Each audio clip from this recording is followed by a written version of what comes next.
That's my little room back there. But look, what's good? I didn't do a video once I got home to show y'all the seats and shit that I got the other night.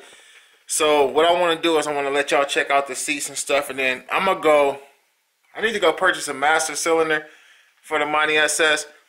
We may do that in another video, because I think I want to ride the Summit and look at some other stuff and talk to them before I purchase this crate motor and just find some things out. I got some questions. So, but here's the seats. I got 2 new bucket seats. Well, when I say new, I don't actually mean brand spanking new. When I say new, I mean I just got 2 extra seats. All right, so, and I got a center console. So let's look at some of the shit I got. All right, so this seat right here, let me pick my stuff up out the way. This seat right here really isn't bad. I wish I had my light. But this seat really isn't bad. It could definitely be re-dyed. And because my whole thing is I don't want to wrap this. I don't want to wrap the seats. Now, if I got to replace that on the side or something, I don't mind that. But I want them to remain original. I want the whole interior to be original. Original everything. But I want it to be clean, though. I want it to be clean. Now, one of the issues with this is, and the guy told me that I can use, if I need to use it, because these is in way better condition than my seats. He said if I need to use these, and somebody y'all can get in the comment section and let me know. He said I can reuse the rails off of my other seats.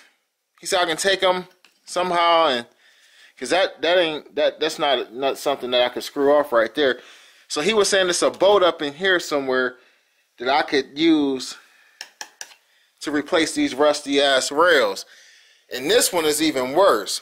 Now, like I said, this portion of the seat is better than mine's, but on this one is all the way broke off.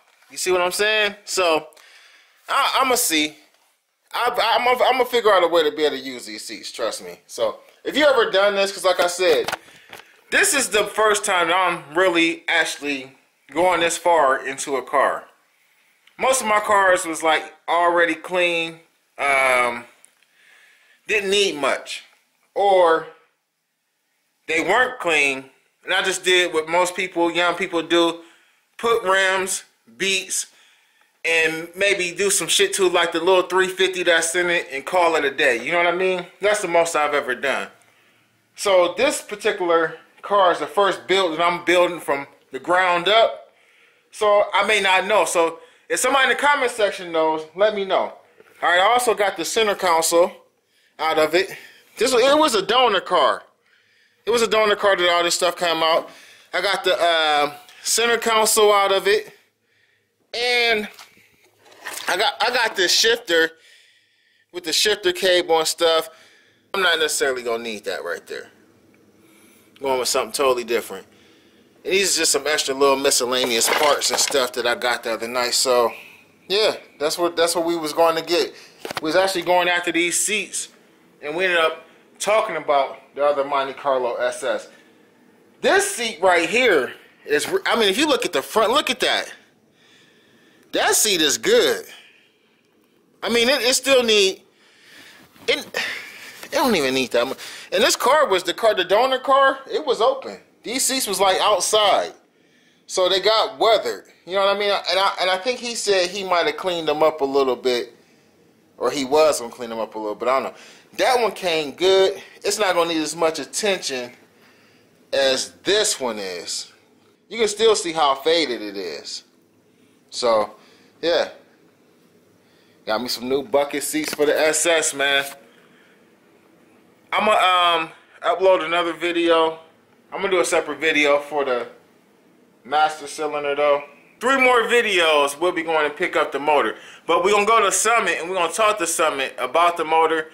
And I got some transmission questions as far as the motor go. I need to know a few more specs on that motor, so I can just kind of decide which one of these transmissions I want to go with. I'm still debating if I want an overdrive transmission. Anyway, I definitely want to have the option of the auto or manual valve body. I want to be able to put it in drive. If I want shit to get real, I want to be able to slap them gears. You feel what I'm saying? So, which one of the transmissions I want? It's a guy who builds them. I'm gonna buy that local. Well, it's not local. It's up around Cleveland, but it's a guy who builds them. He has a turbo 400, turbo 350, and he has the 700. All of them already built. I mean, and I think the price difference isn't really like a lot. Like if I decide to go, because the 700 is the more expensive one. If I decide to go with that one, it really ain't like it's a big dumbass price jump. You know what I mean? So my thing about the overdrive is this. When am I going to actually use overdrive? Hear me out. It's going to be a show car. Today, yeah, here locally, where I live at, I'm definitely going to be scooting around the city in it. But as far as taking this car on a long trip, I don't see me doing that. As far as behind the wheel driving it for a long time. Like, so when I think of overdrive, and somebody can correct me, somebody with more knowledge than me can definitely get in the comment section and correct me on this. But when I think of overdrive, I'm thinking of me being on a highway for a long period of time. Me getting on the highway and needing that because I'm going to be going for a long period of time, like, you know, a long drive. Who wants to be in third gear? Me, third gear is basically, I mean, all I need, like, how fast am I really going to be cruising in this city? I'm more of a, like, I think this is, and I keep saying this is going to be more of a stop sign, or stop light, red light to red light type deal for me. You feel what I'm saying? Like, eat somebody up on the streets. You feel what I'm saying? Like, you know what I mean? A little bit of track, but for the most part, stoplight to stoplight type car. You know what I mean? Stoplight to stoplight fast. I don't think I necessarily need overdrive. But get in the comment section. Let me know what y'all think. I know the car guys is gonna tear me up for this, but I'd rather ask your opinion than, you know what I mean? Just to see what y'all go. I'm gonna always do what I want to do anyway, but I just want to get y'all's opinion on that. So.